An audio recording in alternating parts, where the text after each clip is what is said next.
Les gars, mettez les cœurs et partagez. Parce que c'est pas normal. Mettez les cœurs, partagez, partagez, partagez. Invitez les personnes à votre diffusion. Partagez votre diffusion en forme d'audience.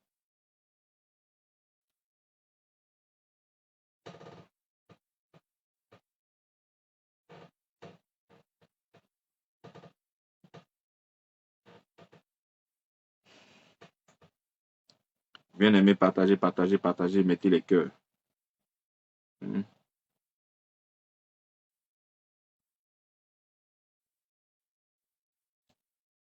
Partagez au moins dans 10 groupes. Tu es connecté? Hein? Pourquoi? T'as quoi? Et donc, ça passe quoi? Non, il faut pas la connexion peut-être d'ici 10 secondes. Ici, là, vous connaissez, mais parfois ça passe.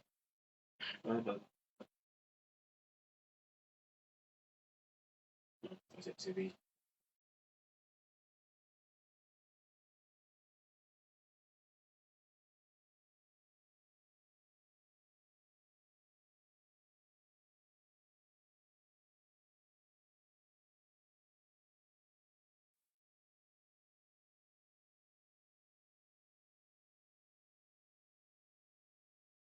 Mettez les cœurs. Bonjour fils. Jean-Marc Kwasi. Il faut partager dans au moins 10 groupes. Vas-y, fais ça pour moi.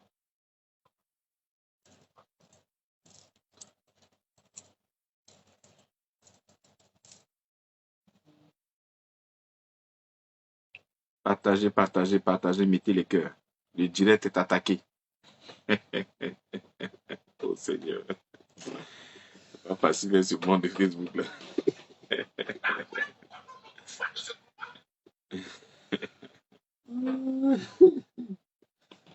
Les gars, si vous ne voulez pas que votre pasteur soit on appelle comment les influenceurs, là. Mettez les cœurs, partagez, partagez. Le direct est attaqué. Les 10 premières personnes qui vont partager, le ciel va s'ouvrir.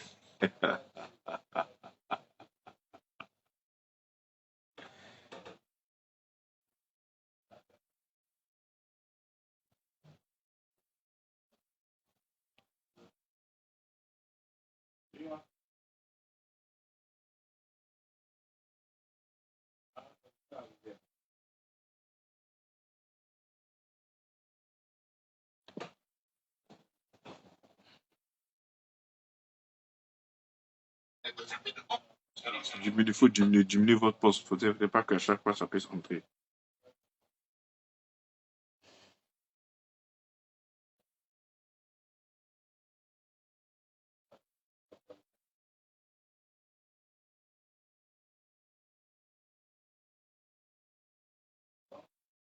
Booster la publication.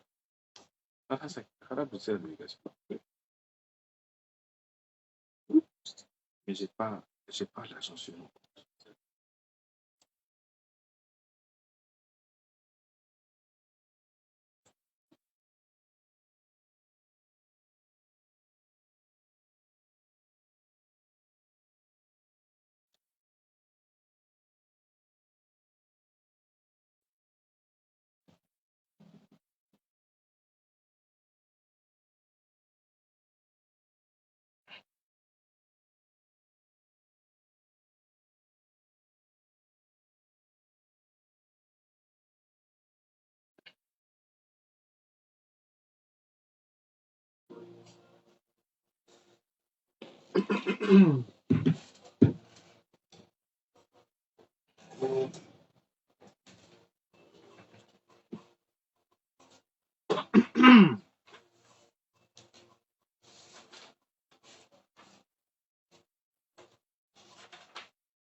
L'évangile.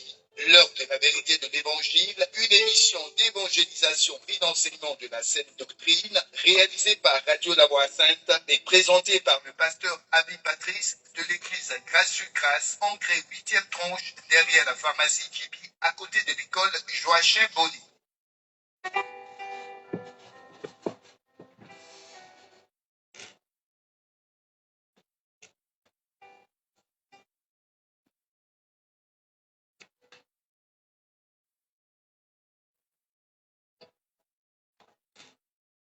Partagez, partagez, partagez, mettez les cœurs.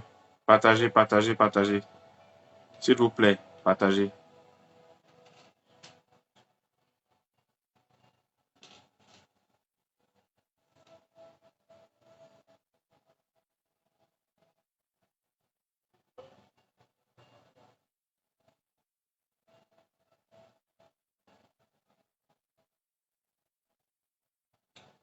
Shalom, shalom.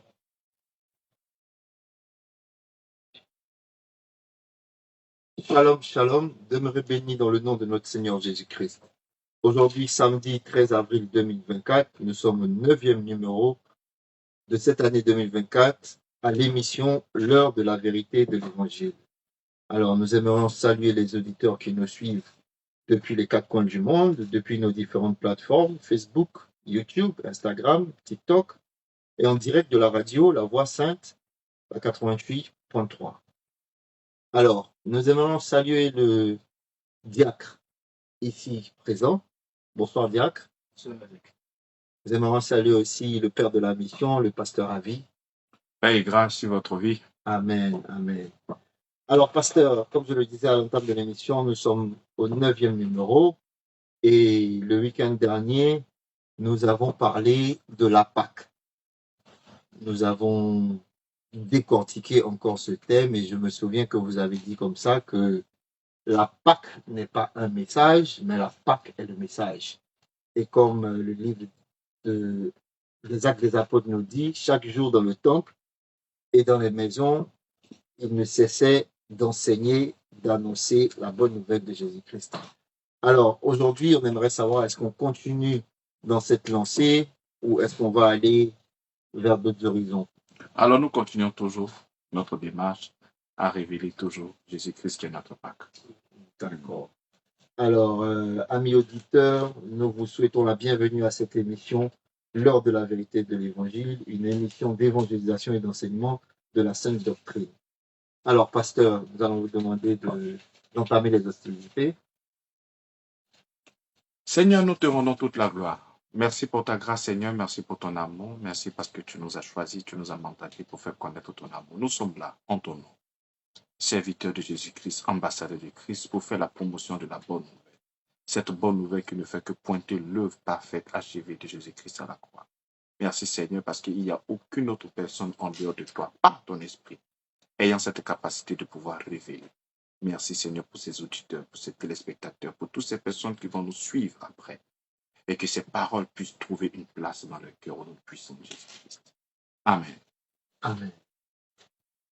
Alors, nous sommes toujours dans notre démarche, Jésus-Christ, notre Pâque. C'est comme ça que je dis que la Pâque n'est pas un message, il est le message. Parce que lorsque nous sommes en train de parler de la Pâque, nous sommes en train de parler de la délivrance. Quand je proclame en disant Jésus, ma Pâque, en réalité, je suis en train de dire Jésus, ma délivrance. Donc Jésus-Christ est qui? Jésus-Christ est notre délivrance. La Pâque, c'est la traversée. Je crois que dans notre premier, deuxième, troisième numéro, nous avons tourné autour de cette révélation. Donc, il est important de croire véritablement que Jésus-Christ est notre Pâque. Il ne faudrait pas que ça soit seulement que générique, soit un son, soit un slogan. Non, il faudrait véritablement qu'il y ait un contenu. Lorsque nous disons que Jésus-Christ est notre Pâque, il faudrait qu'il y ait véritablement un contenu. Il faudrait que nous ayons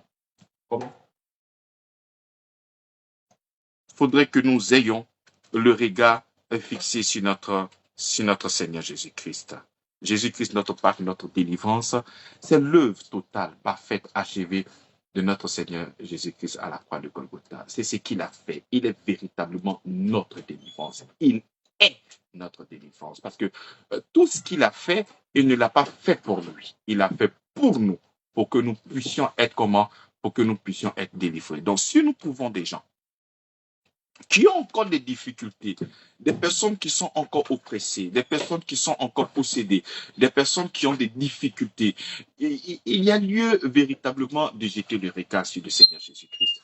C'est comme ça qu'il pouvait lui dire que celui qui a le regard fixé sur lui est quoi? Est environné de quoi? De sa grâce. Mais pourquoi? Quel est le contenu de cette grâce? Il y a la délivrance, il y a la sainteté, il y a la justice, il y a tout ce qu'il a produit pour nous à la croix de Golgotha. Lorsque je prends par exemple Apocalypse chapitre 12, le verset 1er, qu'est-ce qu'il nous dit? Il dit, ils l'ont vaincu à cause du sang de l'agneau et à cause de la parole de leur témoignage.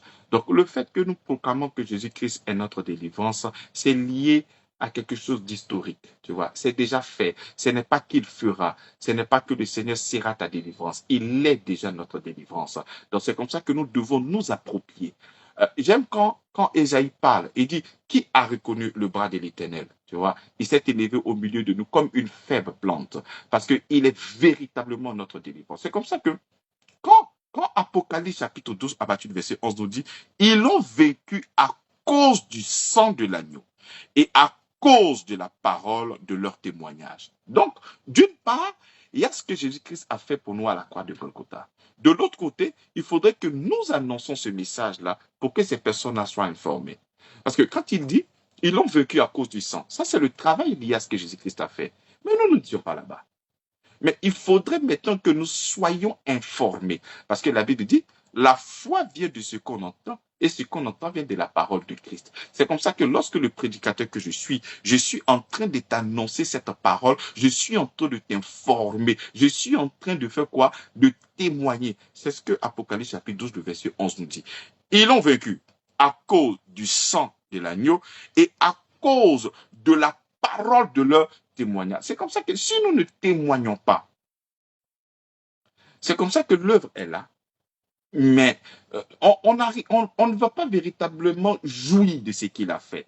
Parce que pour jouir, il faudrait que nous soyons informés. C'est comme ça que Paul dit autrement. Il dit, comment croiront-ils s'il n'y a personne pour annoncer l'évangile? Donc, il faudrait que quelqu'un vienne annoncer ce message, annoncer cette bonne nouvelle, annoncer ce témoignage. Et c'est ce rôle-là que nous sommes en train de jouer. Aujourd'hui, beaucoup de personnes souffrent. Ils chantent Jésus-Christ est ma délivrance. Ils chantent Jésus-Christ est mon salut. Ils chantent Jésus-Christ a tout accompli. Mais chaque soir, ils souffrent. Chaque soir, ils pleurent. Ce n'est pas le fait de dire. Ce n'est pas aller à l'église et chanter. Ce n'est pas aller à l'église. Mon nom est écrit dans le livre. Non, ce n'est pas seulement que chanter. Ce n'est pas seulement qu'une musique. Il y a une vérité qui est cachée. Au travers de ces lignes-là, la Bible déclare que la parole est esprit et vie. Il y a tout un travail, il y a toute une organisation, il y a tout un investissement. Le Seigneur ne l'a pas fait, il a travaillé. Donc nous devons véritablement nous informer afin de faire quoi? Afin de jouir, tu vois. C'est comme ça que beaucoup de personnes aujourd'hui aiment le Seigneur. Ils proclament Jésus est ma délivrance, Jésus-Christ est mon salut, Jésus-Christ est mon salut. Tu peux même venir dans un temps de prière dans la délivrance, tu vas chanter Jésus-Christ est ma délivrance, il m'a déjà délivré. Et dès que tu rentres dans la prière maintenant, tu entends le combat. Seigneur, délivre-moi. Donc tu vois, c'est l'amalgame. Parce que tu ne peux pas chanter il est ta délivrance et tu viens encore prier pour qu'il coupe encore ton cordon ombilical. Regardez, vous qui me suivez peut-être ici, peut-être après, il y a beaucoup de personnes, chaque année, ils vont couper leur cordon ombilical, tu vois. Mais pourtant, tu chantes. J'imagine que quand il a fini de couper la première fois, il a dit que Jésus-Christ était sa délivrance parce que le Seigneur l'avait délivré. Mais l'année prochaine encore, on a encore le même programme. Venez, on va couper encore les cordons pour ne pas que le diable encore plus se saisisse. Donc, à chaque fois, tu ne fais que couper ton cordon ombilical. En réalité, la méconnaissance de la parole de Dieu fait que nous arrivons à courir ça et là d'une manière bizarre, tu vois. Je pense que le démon le plus coriace, c'est le fait même de ne pas être informé. C'est comme ça que la Bible déclare que mon peuple périt parce qu'il manque de la connaissance. Bon, imagine-toi une personne qui est déjà en Christ. Et parce que cette personne-là est en Christ, elle est délivrée. Parce que Christ en toi, c'est l'espérance de la gloire. Et toi, tu crois que tu es possédé. Bon, une personne qui est déjà délivrée par l'œuvre de la croix dans son esprit qu'elle est possédée, mais qu'est-ce qu'on pourra faire pour elle?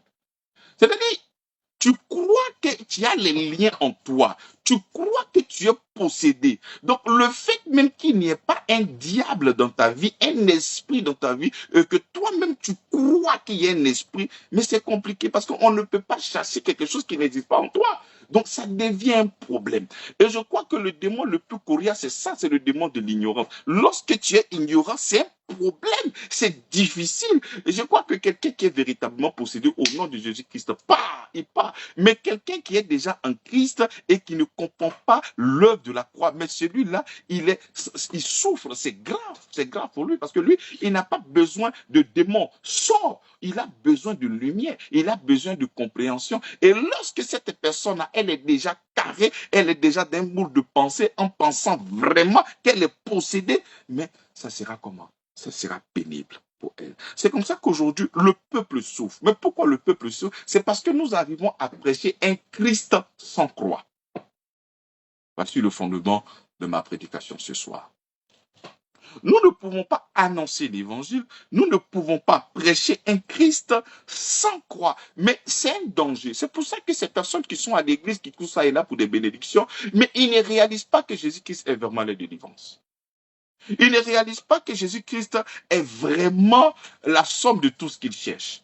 Parce que ici, la Bible, si le prédicateur avait pris le soin de parler, d'annoncer l'évangile à ces personnes-là, ces personnes allaient véritablement réaliser que Christ est la délivrance. Parce qu'il n'y a pas pire que Jésus-Christ a déjà fait un travail pour te délivrer. Et toi, tu viens faire un autre travail pour te délivrer. En fait, tu es en train de travailler pour obtenir des choses que tu as déjà.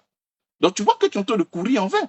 Parce que quand Jésus-Christ dit qu'il est notre délivrance, donc il faut déjà s'informer. Mais qu'est-ce qu'il a fait? Et il nous a délivré de quoi? Mais si tu ne sais pas de quoi Christ t'a délivré, tu serais en train de courir pour des choses qu'il a déjà fait. Donc toi-même, tu serais en train de chercher encore à te délivrer. Comme si l'œuvre de la croix n'était pas parfaite, l'œuvre de la croix n'était pas achevée, l'œuvre de la croix ne pouvait pas véritablement satisfaire. Parce que peut-être pour toi, ton démon est tellement coriace que l'œuvre de la croix serait vraiment incomplète. Donc il faudrait que toi-même, tu ajoutes à l'œuvre de la croix des choses pour que tu puisses être délivré. Non, mais tu cours là un grand danger. Disqualifier l'œuvre de la croix et présenter toi-même tes propres œuvres, mais bien aimé, c'est la chose la plus compliquée, c'est absurde. Et c'est ce que nous traversons aujourd'hui. Hein? Une chrétienté, un christianisme sans croix. Tu vois, quand l'apôtre Paul parle en 1 Corinthiens chapitre 1, à partir du verset 19-17, il dit, « Ce n'est pas pour baptiser que Christ m'a envoyé, c'est pour annoncer l'évangile. Et cela sans la sagesse du langage, afin que la croix de Christ ne soit pas vaine. » Donc, nous comprenons par là que annoncer l'évangile est lié à quoi? À la croix. Donc, nous voyons des prédicateurs qui parlent de la délivrance sans parler du contenu de cette délivrance. Mais le travail qui soutient, c'est-à-dire ce qui soutient ta délivrance, mais c'est l'œuvre de la croix. Ce qui soutient ta sanctification, c'est l'œuvre de la croix. Ce qui soutient ta justification, c'est l'œuvre de la croix. Ce qui soutient la guérison, mais c'est l'œuvre de la croix. Mais comment venir prêcher une guérison sans parler de l'œuvre de la croix? Mais comment venir prêcher une sanctification sans parler de l'œuvre de la croix? Mais comment venir prêcher une justification sans l'œuvre de la croix? Mais comment venir dire que Jésus-Christ est notre Pâque sans parler de la croix? J'ose croire même que lors de la Pentecôte, il y a certaines personnes qui ont fait des services, qui ont fait des offrandes afin de voir leurs ennemis tomber, qui ont fait des offrandes pour pouvoir voir ces activités prospérer. Mais tu finis de proclamer que Jésus-Christ est ta délivrance et on te demande de venir faire encore des rites, des sacrifices dans le but de pouvoir recevoir. Mais comment chercher à recevoir une chose que tu as déjà? C'est ça qui est compliqué. C'est ce qui fait que nous n'arrivons pas. C'est-à-dire, on est embrouillé dans nos esprits. Nous sommes en train de courir pour des choses que nous avons déjà. Et le pire, nous pensons qu'on n'a pas. Et tu es en train de courir comment? En vain. Et c'est ça le problème de cette génération. Un Christ, une prédication, un Christ sans croix. Mais bien aimé, il n'y a pas une chose terrible que ça. Continue. Il dit, ce n'est pas pour baptiser que Christ m'a envoyé, c'est pour annoncer l'évangile. Et c'est là sans la sagesse de langage. Regardez ce qu'il dit. Il dit, afin que la croix de Christ ne soit pas vaine. Il dit quoi? Afin que la croix de Christ ne soit pas rendue vaine. Oh! Donc, nous avons cette capacité de rendre l'œuvre de la croix vaine. Oh, oh, oh, oh. Donc, voilà pourquoi je comprends Apocalypse chapitre 12, verset 1er. Parce qu'il dit, ils l'ont vaincu à cause du sang et la parole de leur témoignage. Il faut lier ça. Donc, ce n'est pas seulement que Christ, parce que ça, c'est déjà un fait, c'est historique. C'est comme ça que nous sommes porteurs de cette bonne nouvelle-là, pour mettre en évidence la vie et l'immortalité. Mais si tu ne mets pas en évidence que ces personnes ne sont pas informées, mais la foi ne peut pas naître. C'est comme ça que nous sommes dans des assemblées, où nous sommes en train de parler de Christ, mais sans parler de la croix. Il dit enfin que la croix de Christ, tu vois, il ne dit pas Christ, il dit la croix, parce que tu ne peux pas dissocier le Christ et la croix. Mais en fait, dissocier le Christ et la croix, c'est comme une fontaine qui n'a pas d'eau. Dissocier la croix et le Christ, c'est comme une boussole qui n'a pas d'aiguille. Dissocier, comme on appelle, le Christ et la croix, c'est comme un ciel sans soleil. Donc, on peut aller dans des exemples assez loin. C'est comme un corps sans vie. Donc, tu ne peux pas parler de Christ et ne pas lier la croix. C'est-à-dire, une fois que tu parles de Christ, il y a en toute chose, nous avons un fondement. Enfin, c'est pas, en toute chose, nous avons une source. Tu ne peux pas parler de la délivrance du Christ et ne pas parler de la source, ce qui soutient cette délivrance. Donc, si toi, tu es en train de parler de Christ et tu ne révèles pas ce qui soutient, mais c'est que tu as prêché en vain. C'est comme ça qu'aujourd'hui, lorsque nous voyons, nous sommes là en train de surfer sur Internet, à gauche et à droite, on voit plusieurs personnes qui ont des langages qui ne convergent pas dans notre sens. Pourquoi? Parce qu'ils sont d'accord, ils sont informés que eux, ils sont en train de prêcher un Christ sans la croix. C'est comme ça qu'ils vont créer beaucoup de messages. Ça, c'est un message christique. Ça, non, il n'y a pas de message christique. Il y a le Christ et la croix. Parce que ce sont les coups et la croix qui ont formé le Christ. Mais comment est-ce que toi, tu ne veux pas parler des souffrances, tu ne veux pas parler de la mort, tu ne veux pas parler de l'ensevelissement, tu ne veux pas parler de la résurrection, et puis tu vas parler du Christ. Réalité, c'est un faux Christ qui sont en train de vous prêcher. C'est juste pour maquiller. C'est juste un maquillage. Le véritable Christ, quand il est prêché, mais il y a l'évidence de ce qu'il a fait. C'est ce que l'apôtre Paul nous dit. Il dit l'évangile qui concerne son fils, né de la postérité de David, déclaré fils de Dieu par l'esprit de sainteté, par sa mort, par sa résurrection, par sa mort, par son ensevelissement, et par sa quoi? Par sa résurrection. Mais comment toi tu veux prêcher un Christ, on t'entend dire Christ, et puis tu ne nous révèles pas la croix, tu ne nous révèles pas la source de ce Christ-là, mais c'est un Christ qui est dangereux. Ce n'est pas un vrai Christ. Non, ce n'est pas un vrai Christ, c'est un faux Christ. Le véritable Christ est lié à la croix. C'est ce que l'apôtre Paul dit. Il dit enfin que la croix de Christ ne soit pas rendue vaine. C'est comme ça que le Christ est annoncé dans plusieurs assemblées. Mais c'est un faux Christ. Pourquoi? Parce que la croix, elle est vaine. Mais parce que, enfin que la croix de Christ ne soit pas rendue vaine. Non. Il parle du Christ, mais ce qui soutient, ce sont des occultismes. Ce qui soutient, c'est la magie. Ce qui soutient, c'est la démonologie. Ce qui soutient, c'est l'angéologie. Ce qui soutient, c'est l'égocentrisme. Par exemple, prêcher le Christ sans la croix, ce n'est plus le christocentrisme, ce n'est plus la croix qui est le centre, mais c'est toi qui es le centre, c'est le pasteur qui est le centre. Et quand le pasteur est le centre, ce n'est plus le christianisme, c'est l'égocentrisme, c'est le nombrilisme. C'est-à-dire, c'est une prédication portée que sur l'homme. Ce n'est pas porté sur le Christ, ce n'est pas porté sur ses souffrances, ce n'est pas porté sur sa croix, ce n'est pas porté sur lui, c'est porté sur toi. C'est facile de dire que je crois en Dieu. C'est facile de dire que je crois en Christ. Mais lorsqu'on regarde la profondeur de ta croyance, ce n'est pas l'œuvre de la croix. C'est ce que toi, tu dois faire. C'est-à-dire, c'est juste, on prend le nom de Christ pour faire l'introduction. et on prend le nom de Christ pour faire la clôture. Mais en réalité, le développement et la fondation, ce n'est pas le Christ. C'est ce que le pasteur doit faire. Il va appeler les anges. Active ton ange. Active ton ange. Ce soir, l'ange que Dieu a assigné. Non, c'est pas ça. Ce n'est pas un ange qui est parti à la croix de Golgotha. Ce n'est pas un démon qui est parti à la croix de Golgotha. L'apôtre Paul dit, celui qui est notre apôtre, il dit, celui qui a fait de Pierre l'apôtre des circoncis, il a fait de moi l'apôtre Paul, l'apôtre des non-juifs. C'est notre apôtre à nous. Et lui, il dit que en fait que la croix de Christ ne soit pas rendue vaine. Avant ça, il dit, ce n'est pas pour baptiser que Christ m'a envoyé, c'est pour annoncer l'évangile et sans la sagesse de l'ange, afin que. Donc tu ne peux pas parler de la bonne nouvelle, tu ne peux pas parler de l'évangile et puis ne pas révéler le Christ et la croix. Yes.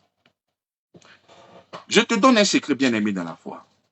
Tu rentres dans une église où on te parle de Christ et on ne te voit pas la croix, même si tu vois des puissances, ce n'est pas le Christ. La puissance découle de l'œuvre de la croix. La puissance découle du scandale de la croix. Mais il faut savoir que la spiritualité, elle est vaste. Il y a plusieurs personnes qui tirent de pouvoir en dehors de l'évangile. Il y a plusieurs personnes qui tirent de pouvoir en dehors de l'œuvre de la croix. Il faut savoir que ça existe. Donc, il ne faudrait pas que tu te laisses impressionner lorsque tu vas voir des tours de passe-passe ou bien lorsque tu vas voir des miracles, des signes et des prodiges. Je disais toujours que le miracle, les signes et les prodiges, la filiation n'est pas seulement qu'avec Jésus-Christ. Parce que le diable aussi s'est fait des signes, le diable aussi s'est fait des prodiges. Mais n'oubliez pas que la Bible dit que le diable se déguise en l'ange de... Donc, il va te parler de Christ sans la croix. Parce que la puissance de l'évangile, c'est l'œuvre de la croix. C'est ce que Jésus-Christ a fait. C'est son œuvre qui soutient ton salut. C'est son œuvre qui soutient ta délivrance. C'est son œuvre qui soutient ta sainteté. C'est son œuvre qui soutient ta justice. C'est son œuvre qui soutient toutes choses pour toi. Mais lorsque nous sommes en train de parler d'un Christ qui n'a pas de croix, qui n'a pas de souffrance, et on te demande de pratiquer certaines choses, il faut savoir que ce n'est pas le Christ. Ce n'est pas le vrai Christ. Regarde. Tu sais très bien, même souvent, même toi-même, ton enfant s'appelle Christ. Tu vois? Donc, ce n'est pas Jésus-Christ. Ça s'appelle le nom d'un féticheur. Christ, Christ, Christ. Tu as pensé que c'est le véritable Christ. Non, c'est pas. C'est un nom d'un féticheur qu'il est en train d'inventer. Parce que le véritable Christ est lié à sa croix. Tu ne peux pas parler de Christ sans parler de la croix. Ça, c'est le danger. Et comme le nom est joli, il est en train de parler de Jésus-Christ. Il est en train de parler de Jésus-Christ. Tu ne vois pas les miracles. C'est comme ça que les gens sont impressionnés à cause de ce qu'ils voient. Mais tu vois, quand le Seigneur veut identifier ses enfants, il ne dit pas lorsqu'ils seront en train de faire des miracles. Il dit lorsqu'ils seront en train de s'aimer les uns les autres. Parce que c'est par l'amour que Dieu... C'est le curseur que le Seigneur nous a donné pour pouvoir reconnaître ses enfants. Parce que si c'était hasardé, a dit que lorsqu'ils feront des miracles, mais on était foutus. Donc, bien aimé, ne regarde pas. Et nous qui avons des ministères basés sur l'enseignement et sur la parole, on souffre. C'est difficile. Non, pour venir au culte, c'est compliqué. Mais lorsque les gens sont dans des spectacles, dans les démonstrations de puissance et de magie, c'est comme ça que le peuple est exalté. Ils sont contents, ils sont là. C'est-à-dire, tu prends le transport chez toi. Peut-être le transport peut te coûter 5 000. Peut-être si c'est une voiture, 10 000. Tu vas venir faire l'offrande pour venir regarder un film d'Hollywood. Non, c'est Bollywood. Le film des Indiens, là, c'est quoi même? C'est Bollywood. Bollywood. Tu vas venir regarder des montages. Non, ce n'est même pas des montages. Tu vas venir regarder des science-fiction. Des gens, je vois des anges qui s'envolent. Ils s'envolent. Je vois un ange derrière toi. Mais est-ce qu'au commencement, c'était l'ange qui était derrière nous? Non, c'est pas ça. Au commencement, était quoi? Était la parole. C'est comme ça que nous sommes là, afin de pouvoir annoncer l'évangile. Regarde, on continue un peu le texte. Il dit, enfin que la croix de Christ ne soit pas rendue comment? Vaine. Donc, si nous n'annonçons pas l'évangile, l'évangile sera comment? Et en fait, la croix sera comment? Voilà, vaine. Donc, on continue. Il dit, car la prédication de la croix, il continue dans sa pensée. Il dit, car la prédication. C'est comme ça que moi, je te dis que je suis serviteur de Jésus-Christ. De la même manière, je peux te parler de la prédication de la croix. Parce que la croix, mais elle est lié à Jésus-Christ. Il dit, car la prédication de la croix est une folie pour ceux qui périssent. Mais pour nous qui sommes sauvés, c'est une puissance. Voilà pourquoi je te disais, quelle est la source du Christ qu'on t'annonce? Est-ce que c'est la croix? Parce qu'il dit, la croix est la puissance. Il dit, et nous qui sommes sauvés, est une puissance de Dieu. Donc, où découle la véritable puissance de Dieu pour te délivrer? C'est l'œuvre de la croix. Yes. Donc, s'il y a une autre puissance qui vient pour te délivrer, qui n'est pas l'œuvre de la croix, bien aimé, tu n'as pas besoin de chercher à l'eau pasteur, est-ce que le gars est dans la vérité? Si tu m'appelles et tu dis qu'il est dans la vérité, il faut aller là-bas. Il est déjà dans le mensonge. Ce n'est pas moi qui dis, ce n'est pas moi qui écris la Bible, c'est la Bible qui lit. Prends 1 Corinthiens chapitre 1 à partir du verset 17 à 19. C'est là-bas qui s'est écrit. Tu pourras toi-même lire. Elle est une puissance de Dieu, ainsi est-il écrit, j'ai détruit la sagesse des sages et j'anéantirai l'intelligence des intelligents. Parce qu'il y a des gens qui vont venir prêcher avec leur propre intelligence. Les gens vont venir prendre des histoires liées dans un bouquin ou bien dans l'Ancien Testament mal compris, dans le seul but de pouvoir vous emballer, alors que nous sommes à l'heure de l'Évangile, à l'heure de tout ce que Jésus-Christ a fait pour nous à la croix de Golgotha. Et c'est comme ça, les gens même, ils vont aller chercher des histoires qu'ils n'ont pas compris dans l'Ancien Testament. Par exemple, la majorité des gens, lorsqu'ils sont en train de prêcher les offrandes, c'est l'offrande qui a arrêté Dieu. C'est l'offrande qui a demandé. Donc, ils vont essayer de prendre des histoires où on a vu que l'ange a attendu une offrande pour dire que les gars, faites ça, faites comme ci, faites comme ça. Non, c'est pas la vérité de l'évangile. La vérité de l'évangile n'est pas liée à ce que toi tu fais. Une fois que l'évangile est lié à ce que toi tu fais, ce n'est pas l'évangile de Christ. Ce n'est pas la croix. Non, ça c'est un évangile qui est porté sur toi-même. Et quand c'est comme ça, ce n'est pas la vérité de l'évangile. Quand tu laisses tout ça et que tu viens en 2 Timothée chapitre 4 à partir du verset 1 à 5, qu'est-ce qu'il nous dit? Il dit, je t'en conjure devant Dieu et devant Jésus-Christ qui doit juger les vivants et les morts. Et au nom de son apparition et de son royaume, prêche la parole. On dit de prêcher quoi? De prêcher quoi? La parole. Nous qui sommes dans cette dispensation, nous devons prêcher la parole. Et si tu as des difficultés pour comprendre c'est quoi la parole, quand tu prends Jean chapitre 1, nous allons prendre. Il dit prêche la parole. Si tu arrives dans une église, il faut dire à ton pasteur, il faut prêcher la parole. C'est quoi la parole? Il dit, au commencement était la parole. Et la parole était avec Dieu. Et la parole était Dieu. Elle était au commencement avec Dieu. Et toutes choses ont été faites par elle. Et rien de ce qui n'a été fait sans elle. La parole toujours. En elle était la vie. Et la vie était la lumière des hommes. Toujours la parole. La lumière lui dans les ténèbres. Et les ténèbres n'ont point reçu. Il y a un homme envoyé de Dieu. Son nom était Jean. Il vint pour servir de témoin. Pour rendre témoignage à la lumière. Afin que tous crussent par lui. Il n'était pas la lumière, mais il parut pour rendre témoignage à la lumière. Cette lumière était la véritable lumière qui, venant dans ce monde, éclaire tout homme. Elle était dans le monde et le monde ne l'a point connue. Et le monde a été fait par elle et le monde ne l'a point connue. Elle est venue chez les siens et les siens ne l'ont point reçue. Amen. Amen. Au verset 14, il dit, et la parole s'est faite et elle a habité parmi nous. Donc, lorsque Timothée te dit prêche la parole, il est en train de parler de qui?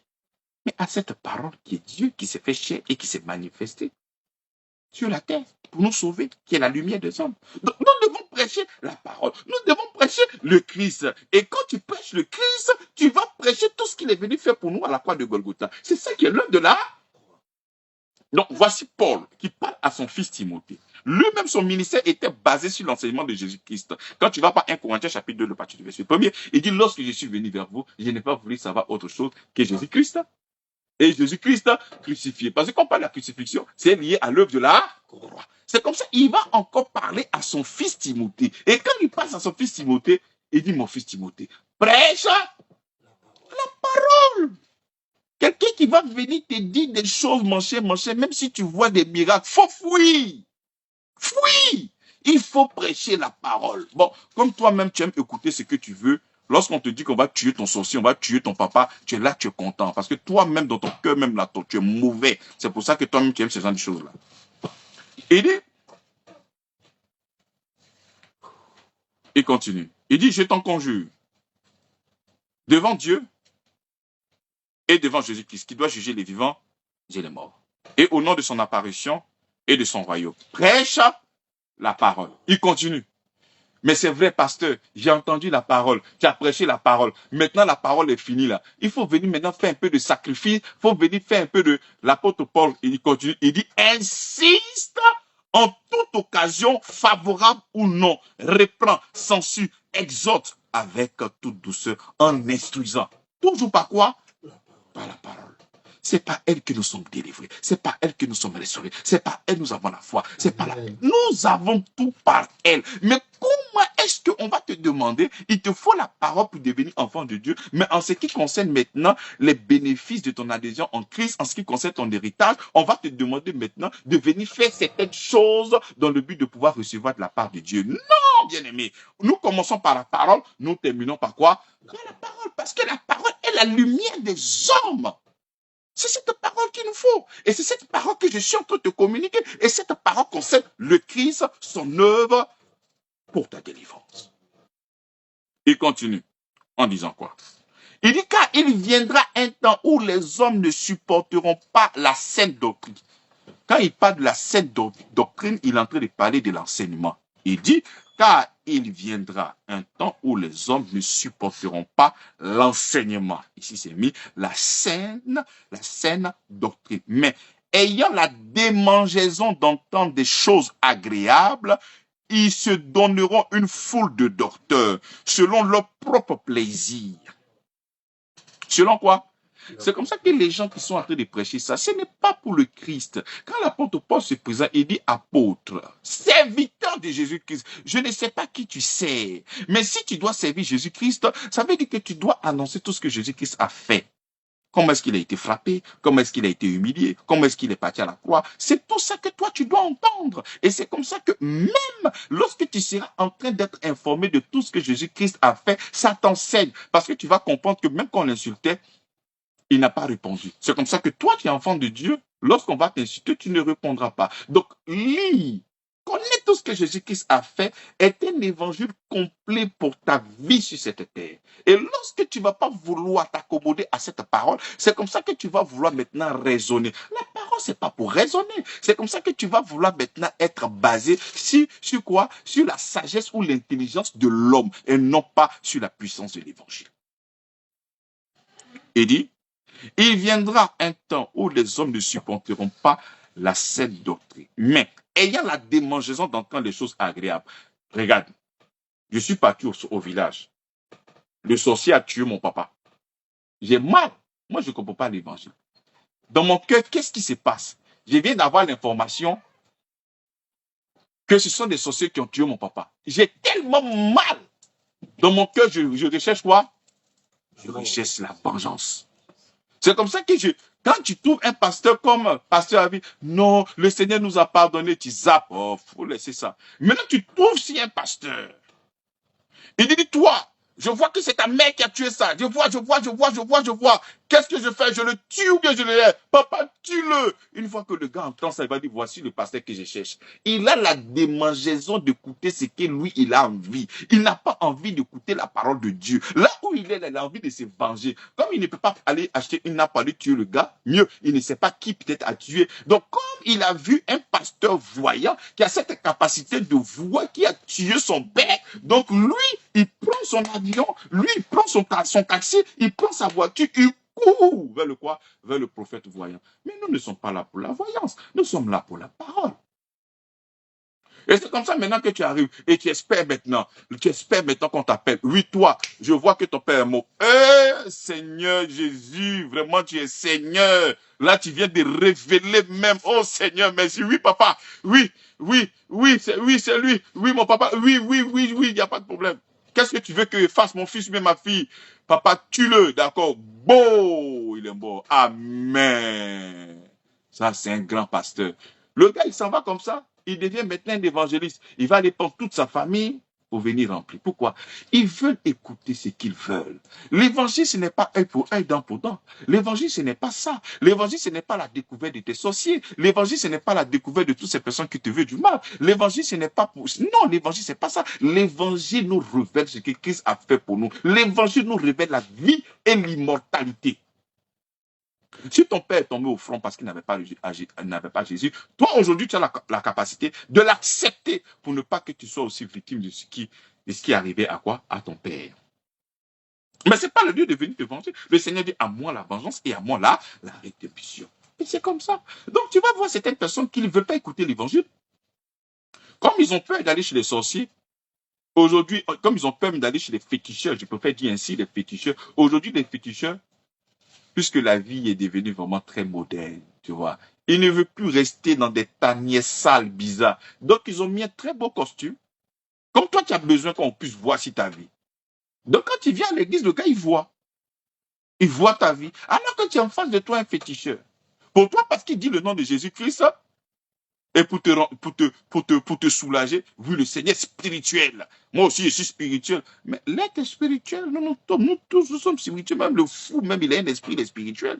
Mais nous sommes à l'heure de l'évangile. Parce qu'en dehors de l'évangile, toute spiritualité est une spiritualité méchante. C'est une spiritualité qui vit dans le but de te détruire. La vraie spiritualité est liée à ce que Jésus-Christ a fait. Toi, tu n'es pas plus spirituel que Jésus-Christ. Ce qu'il a fait, c'est le summum, c'est la sommité de quoi? De la spiritualité. Mais il a fait ça pour toi, pour que tu sois délivré. Bien-aimé dans la foi, je te le dis au nom de Jésus-Christ, pour ne pas que l'œuvre de la croix soit faite, il faudrait que tu donnes véritablement un sens à l'évangile. Il faudrait que tu laisses cette parole-là pénétrer dans ton cœur pour que tu puisses véritablement jouir de tout ce que Jésus-Christ a fait pendant la croix de Golgotha. Mieux.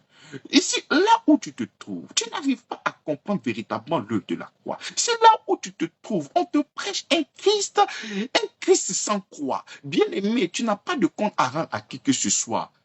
Ne cherche pas à dire au revoir. Commence à fuir comme si tu avais un lion. Parce que c'est dangereux pour toi. Il faut fuir, il faut te débattre même fort. Parce que tu ne sais pas où ça peut t'amener. Aujourd'hui, tu as eu cette grâce de m'écouter. Il y en a d'autres qui n'ont pas eu cette grâce, qui sont tombés, qui sont morts, qui ont perdu tout. Bien-aimé, toi, tu as eu cette grâce de pouvoir recevoir ces paroles ce soir ou le matin. Oui, je ne sais pas à quel moment tu vas me recevoir. Mais il faut saisir cette opportunité-là afin de pouvoir véritablement laisser le Seigneur être véritablement ta Pâque, être véritablement ta quoi? Ta délivrance. Et pour finir, le chapitre de 2 Timothée, chapitre 4, qu'est-ce qu'il nous dit? Détourneront l'oreille de la vérité. Détourneront l'oreille de quoi? C'est comme ça que, pasteur, quand tu parles comme ça, nous, ça ne nous arrange pas. Pasteur, ça ne nous arrange pas. Donc, ils vont détourner l'oreille de quoi? De la vérité. Expressément. C'est-à-dire, eux-mêmes, ils ne veulent pas. Voici la vérité, mais ils ne veulent pas. Et le gars là, mais qu'est-ce qu'il fait? J'ai l'évangile, il n'y a pas de Jésus, j'ai pas de Jésus. Il a résolu dans son cœur de fermer. C'est-à-dire, je parle à un pasteur peut-être qui peut souffrir, quoi. Il ne faut pas souffrir, il faut annoncer l'évangile. Continue d'annoncer l'évangile, quelles que soient les difficultés. Parce que nous sommes serviteurs de Jésus-Christ. Ce n'est pas une société qui nous appartient, c'est pour le Seigneur. Que les gens viennent, que les gens ne viennent pas, continue à prêcher l'évangile. Il ne faudrait pas te laisser impressionner par qui que ce soit. Notre Maître Dieu créateur du ciel et de la terre, quand il est descendu, il a commencé avec 12 personnes. Et c'est comme ça que le ministère est devenu grand. Continue tout doucement. Reste fidèle. Ceux qui ont véritablement envie d'écouter l'œuvre de la croix, ces personnes-là, elles sont en train de tarder, mais elles viendront forcément et ces personnes-là seront bénies par ton message. Ceux qui veulent écouter la magie, mais qui partent, c'est les magiciens. Ceux qui veulent écouter les hôtels qui partent là-bas. Mais nous sommes là. Nous avons choisi de prêcher Jésus-Christ. Et nous allons prêcher Jésus-Christ. Nous allons prêcher toujours Jésus-Christ. Il dit, détourneront l'oreille de la vérité et se tourneront vers les fables. C'est-à-dire, ils vont détourner l'oreille de la vérité. Et quand tu vois les spectacles, quand tu vois des choses comme ça, oh! Est-ce que tu sais que là où tu te trouves présentement, est-ce que tu connais le nom du démon qui gouverne ton quartier? Non, papa. Mais comment est-ce que toi, tu es spirituel et tu ne connais pas le nom du démon mais qui gouverne ton quartier? Mais il faut connaître le fonctionnement de ce démon-là. Il faut le lier. Mais quand tu finis de lier le démon, tu as connaître à part le démon de la commune. À part le démon maintenant de quoi? De ta ville. Après le démon maintenant de quoi? De ton pays. Après le démon maintenant de quoi? De ton continent. C'est compliqué cette histoire. Ce n'est pas la vérité de l'évangile. On appelle ça des fables. Hein, c'est des choses imaginaires. Tu vois, il y a des gens qui sont là, ils ont voulu être des réalisateurs dans leur vie, mais Dieu n'a pas voulu ça. Donc, ils s'asseyent et puis ils réfléchissent à des schémas bizarres. Et viennent te libérer ça. Et ils vont tout faire pour trouver des versets qui se marient un peu dans la Bible. Et ils vont te donner ça. Tu te dis, eh, vraiment, le pasteur là, mais il voit, hein? Mais le pasteur là, il est fort. Bien aimé, nous sommes là pour annoncer l'évangile. L'apôtre Paul dit, dans 1 Corinthiens chapitre 1, le verset, ce n'est pas pour baptiser que Christ m'a envoyé, c'est pour annoncer. Et sans la sagesse du langage, c'est-à-dire pour ne même pas ravir l'œuvre de la croix, il parle simplement. Il parle de Christ, il parle de sa mort, il parle de son enseignement. Il parle dans un français assez modeste, simple, pour ne même pas que l'expression, les gros mots puissent ravir, comme on appelle, l'évangile, pour que tu puisses comprendre véritablement. Mais non. Vous tout détournez pour de quoi? Pour des fables, des mensonges. Et toi, quand on te dit la vérité, tu n'aimes pas, tu veux qu'on te mente. Tu as dit la vérité, là, ça ne te plaît pas. Toi, tu veux qu'on te mente. C'est-à-dire, toi-même, tu sais que le gars, il ment, hein. Et puis, il dit, non, ça ne fait rien, ça va aller. Ça, là, peut-être Dieu est dedans, tu vois. Et toi-même, ça te plaît, parce que toi-même, c'est comme ça que tu es. Mais toi, il dit, sois sobre en toutes choses, supporte les souffrances.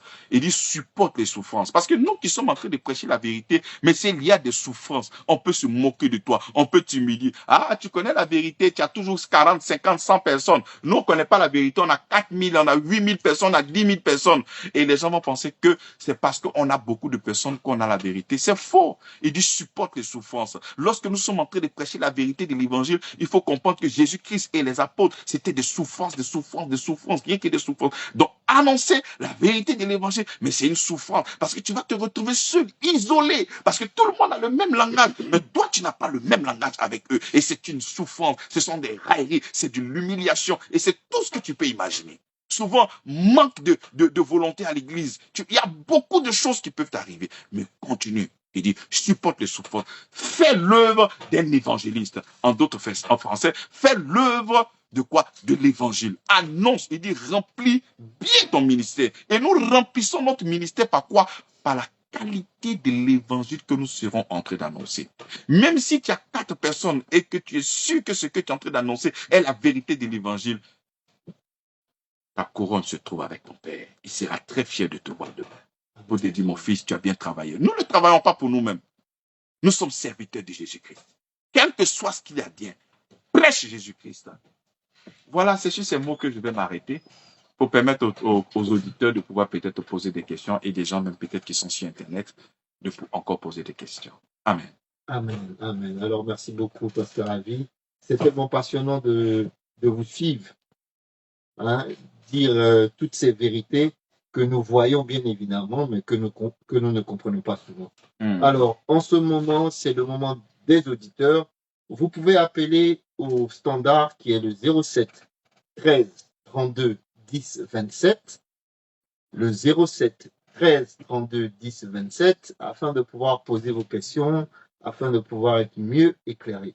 Alors, nous profitons pour rappeler que vous êtes à l'heure de la vérité de l'Évangile, une émission d'évangélisation et d'enseignement de la Sainte Doctrine, réalisée par la radio La Voix Sainte, la 88.3, et présentée par le pasteur Avi Patrice de l'église Grâce sur Grâce. Alors, pasteur, en attendant d'avoir des auditeurs, j'ai été subjugué par tout ce que vous avez dit, et il y a un verset que j'aime bien qui prend tout son sens quand on vous écoute. Je pense que c'est dans le livre de Matthieu qui dit qu'il s'élèvera de faux Christ et de faux prophètes qui feront de grands prodiges et des miracles au point de séduire, s'il était possible, même les élus. C'est Matthieu 24, 24. Et je suis tellement content par ce verset, s'il était possible. C'est comme ça que nous qui sommes véritablement appelés, même si les enfants descendent du ciel et que le ciel remonte et qu'il descend et qu'il remonte, ça ne va pas nous impressionner. Amen. Parce que quand il parle de grand, il met un superlatif. Déjà, prodige, c'est quelque chose d'extraordinaire. Et quand il met grand prodige, mais il faut aller comprendre ce qu'il faut comprendre. Sont des choses à couper le souffle. Quand tu vois, tu dis, ah! Mais même si j'ai dit, ah, je ne vais pas me laisser impressionner si ce n'est que la parole du Seigneur Jésus-Christ. Et les véritables enfants de Dieu ne pourront jamais être impressionnés par quoi que ce soit. Ils pourront dire, ah, mais ils ne vont jamais y aller. C'est lui qui part. C'est qu'il n'est pas véritablement. Il n'a pas la sémence. Parce que l'apôtre Pierre parle d'une sémence indestructible. J'aime dire ça en anglais. Il destroy. Voilà. Tu vois, ça ne peut pas, on ne peut pas détruire ça. C'est impossible. Mais si tu n'as pas cette sémence-là, c'est comme ça qu'ils vont te voler. Voilà.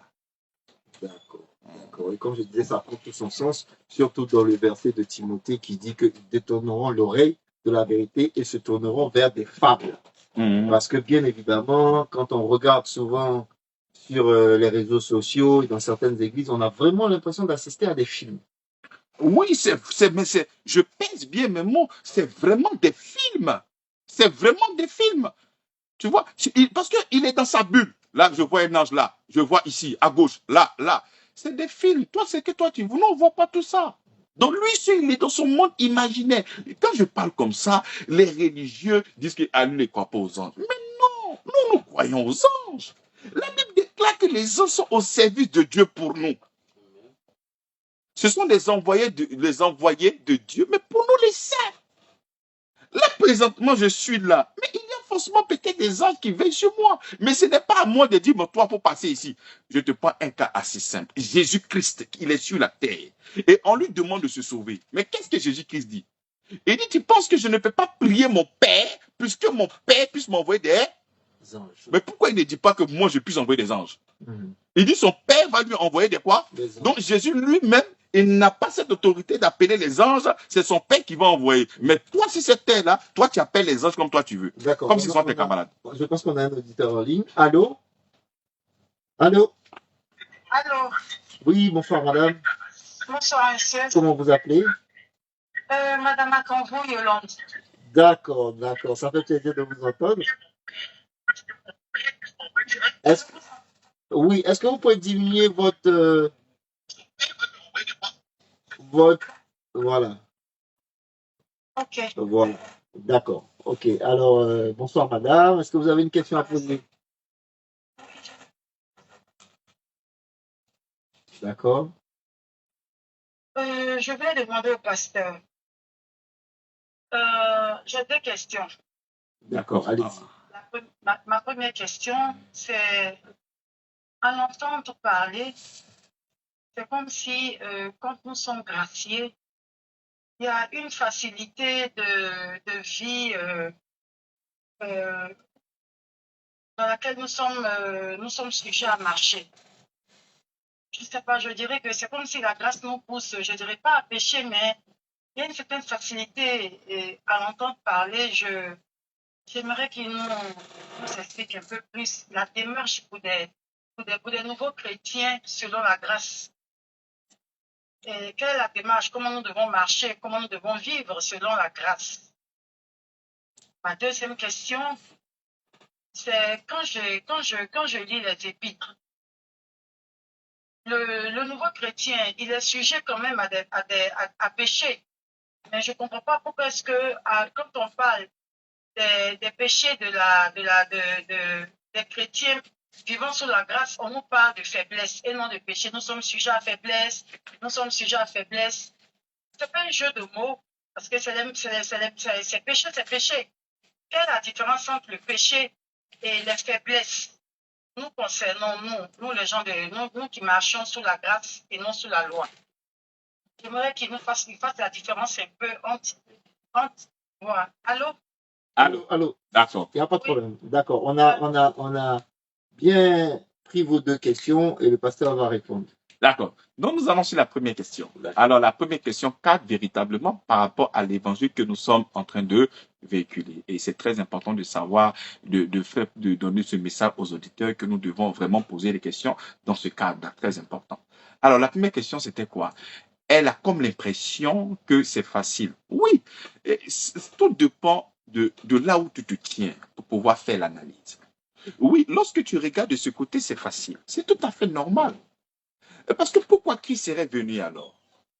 Tu vois, pourquoi l'apôtre Paul nous dit, par exemple, non pas l'apôtre, Ésaïe nous dit, le châtiment qui nous donne la paix est tombé sur lui. Il va plus loin, il dit, par le travail de son âme, le juste justifiera beaucoup. Je vais encore plus loin. Et si je demande à cette dame, si tu es né avec la nature pécheresse, elle dira oui. Mais qu'est-ce que tu as fait pour que toi tu puisses naître avec une nature pécheresse? Elle dira sûrement, c'est à cause d'Adam.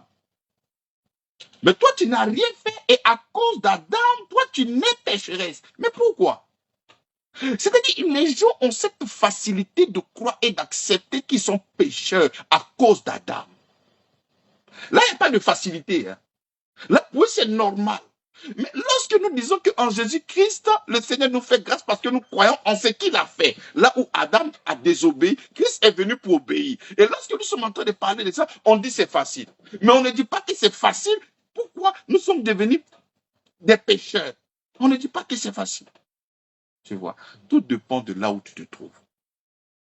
Ça n'a pas été facile pour une personne qui s'appelle Jésus-Christ. La Bible déclare qu'il est devenu un homme. Être un homme, c'est en deçà de la divinité. Être un être humain, c'est une insulte. C'est comme ça qu'il est devenu un homme pour obéir jusqu'à la croix du Calvaire. Donc quand je regarde de mon côté, mais je suis à l'aise. Tu sais, le Seigneur nous a, lorsque tu prends la création du 1er au 7e jour, vous regardez la création, mais moi je vois l'évangile. Parce que même dans toutes les lignes de la Bible, il y a l'évangile qui est prêché. Dieu travaille le 1er jour, il travaille le 2e jour, il travaille le 3e jour, il travaille le 4e jour, il travaille le 5e jour. C'est le 6e jour qu'il crée l'homme. Et quand il finit de créer l'homme, le 7e jour, c'est son repos. Donc la vie de l'homme commence comment? Dans le repos. La vie de l'être humain commence dans le repos. C'est comme ça que Jésus-Christ, il vient. Il va travailler, il va mourir, il va partir à la croix. Et même quand il va être à la croix, jusqu'à ce qu'il arrive, il a fait 7 déclarations. C'est la 7e déclaration qu'il a remis son esprit. C'est pas anodin. Donc c'est tout ce travail qu'il a fait et nous commençons la vie chrétienne dans le repos de notre Seigneur Jésus-Christ. Oui, c'est facile parce que quelqu'un a payé le prix. Mais ça n'a pas été facile pour lui. C'est une dame. Je comprends que c'est facile pour elle. Je prends un homme, je prends un exemple. Voici un homme puissant qui l'invite. Je t'envoie dans le restaurant le plus hippé, qui coûte cher. Va même dans un restaurant, peut-être le prix fait $100,000 la nuit. Tu prends un jet privé. Mais elle est assise dans le confort. Qu'est-ce qu'elle a payé? Rien. C'est facile pour elle. Laissons même les chiffres qui sont très chers. Lorsque tu sors, que tu reviens, ta femme a dressé le foutou, la sauce, tout ça. Tu te mets à table, tu manges. Mais c'est facile pour toi parce que c'est ça que tu fais. Toi, tu ne fais qu'avaler le foutou. Mais le foutou, la banane a été battue. Mélanger la banane plantaine avec manioc, rentrer ici, aller dans le marché, allumer le feu. S'il n'y avait pas le gaz, il faut souffler. Mais toi, elle a synthétisé, elle a tout fait. Toi, tu ne peux qu'avaler le foutou. Donc, quand tu manges, tu dis que c'est facile. Mais ça n'a pas été facile pour une personne. Pour cette femme-là, ça n'a pas été facile. Elle a travaillé et c'était difficile pour elle. Oui, donc tout dépend de l'âge où tu te mets en disant que c'est facile. Non, c'est pas facile. Voilà pourquoi il faut honorer. Moi, je ne peux pas être un père. J'ai passé toute ma vie. J'ai pris mes 50 ans pour construire un héritage puissant pour mes enfants. C'est-à-dire, aujourd'hui, j'ai un empire. Mais c'est tout à fait normal que c'est facile pour mes enfants. Parce qu'il ne fait que jouir de l'héritage de quoi? Mais de son papa. Donc lui, quand il est en train de jouir, c'est facile pour lui, mais ça n'a pas été facile pour son père. Parce que son père a travaillé pour lui. Yes. Et c'est comme ça que le Seigneur Jésus-Christ a travaillé pour moi. Amen. C'est comme ça que tout baigne chez moi. Amen. Par sa grâce. Amen. Alléluia. Amen. Et la deuxième question, c'était quoi? La deuxième question, elle demandait pour des gens qui ont accepté la grâce. On ne parle plus de péché, mais de faiblesse. Mais bien, qu'en est-il? non, ce n'est pas une question. Ce n'est pas une question de péché ou une question de faiblesse. Tu vois. Déjà, il faut savoir que lorsque nous sommes en train de parler du péché, le péché autrefois, depuis Adam jusqu'à ce que Jésus-Christ vienne, le péché a été toujours l'ennemi numéro 1, jamais vaincu. C'est comme ça que la mort a décimé.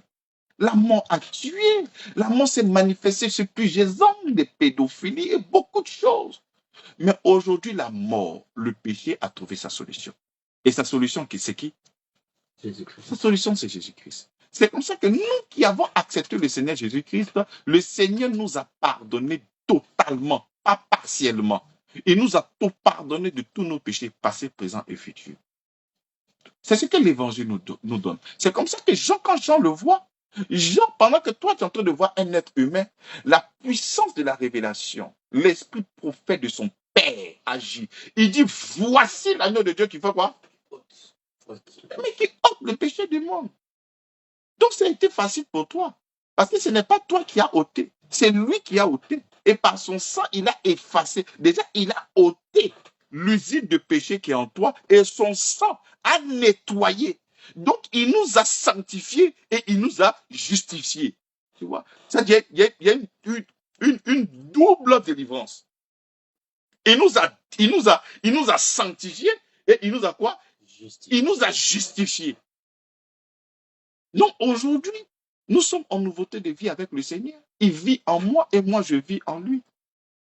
Et c'est comme ça que je suis libre de toute condamnation. Et lorsque nous sommes en train de parler de faiblesse, mais oui, dans le cheminement, la Bible déclare que oui, 7 fois le juste tombera, mais 7 fois il va se relever. Autrefois, sans l'œuvre de la croix, lorsque un homme pouvait pécher, il est séparé. La Bible déclare que sans infusion de sang, il n'y a point de pardon pour le péché. Mais aujourd'hui, gloire soit rendue au Seigneur Jésus-Christ par son sang versé à la croix, qui nous a réconciliés avec le Père. Et le Seigneur nous dit, il nous a réconciliés comment? En n'imputant point aux hommes leurs offenses.